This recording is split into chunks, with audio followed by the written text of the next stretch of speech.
1. 1. 1 in 3. 1 in 3 sisters. 1 in 3 mothers. 1 in 3 of your friends. 1 in 3 women will be raped or beaten in their lifetime. 1 in 3 women is over 1 billion women worldwide. 1 billion women. This is an atrocity. It is sustained by a culture of silence and a denial of survivors' rights. Women's voices must be heard. Over 70 members of Australia's Parliament have put aside their differences to be part of the Parliamentary Group on Population and Development. In 2013, they are joining the 1 Billion Rising campaign. Together with people across the globe, they will rise up and fight against gender-based violence. They will rise up to say violence against women, whether in private, on the streets, whether cultural or political, is unacceptable. Our mothers and sisters, our daughters and nieces, our partners and friends, beaten and raped simply for being women. We cannot accept a situation where that is possible. Together, we can clearly and loudly declare that violence is unacceptable. Violence harms and violates so many, and it diminishes all of us. Every week, and sometimes every day, I read in the newspapers stories of girls who've been abducted, raped and murdered, women who've been murdered by their husbands. And I remember their names and I remember their stories. We have to make sure that our children grow up to respect others.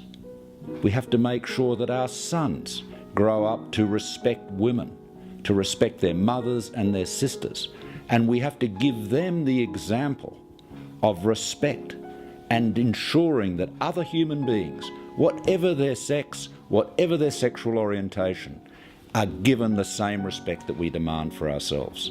Everyone in Australia is equal, whether you're in a remote community, regardless of sexual orientation, and wherever you are as a woman, you have to have choices about your own life and your own body. There are no excuses, and certainly one part of our plan is working with children, with young people, to talk about respectful relationships, because relationships should be based on respect. If there's respect, there's not violence. Everyone can take a stand against gender-based violence. You can do this by talking to your friends, talking to your family, and saying and taking a stand against violence when you see it happening. Fighting the cause against violence, whether it be perpetrated against women or oppressed minorities, is really an important cause for any responsible citizen in Australia and around the world. Give women equality. And by that I mean true equality where they own their own bodies, make their own decisions. And women and girls are absolutely trapped in poverty when they're denied the most basic of rights, the right to decide if and when to have children. As long as our social and gender norms support a culture that undervalues women and does not allow them or denies them these basic reproductive rights, gender-based violence and violence of all forms against women will be with us. Don't accept violence in other people's lives. We owe this to our daughters and we also owe it to our sons. Sexual assault is the most underreported crime in our community. It's about 10 to 20% of sexual assaults that are ever reported to the police. Violence takes a terrible toll on women, but also on people in the lesbian, gay, bisexual and transgender communities, because people suffer from this kind of violence, sometimes just because they're a bit different. Violence is not only an issue for women, it's an issue for everyone. The next big challenge is for men to continue to take up the fight against gendered violence and accept that they have a role to play too. What gives me hope that things are changing when it comes to violence against women is to look at the spontaneous reaction right around Australia to the murder of Jill Meagher. Women took to the streets and said, enough is enough. We are not going to accept this anymore. We are going to reclaim the streets.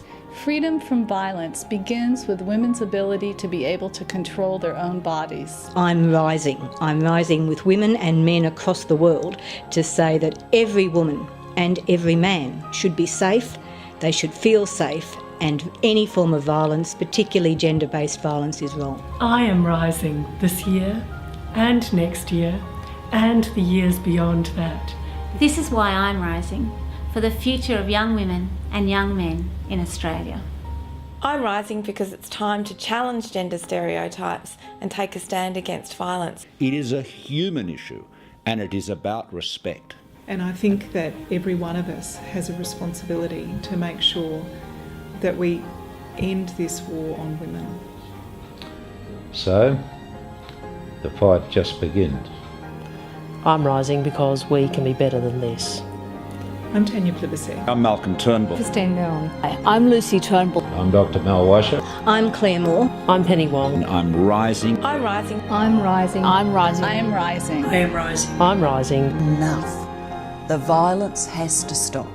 There is a better way, and it starts with us. 1 in 3 Australian women have experienced physical violence since the age of 15. Almost 1 in 5 will experience sexual violence in their lifetime.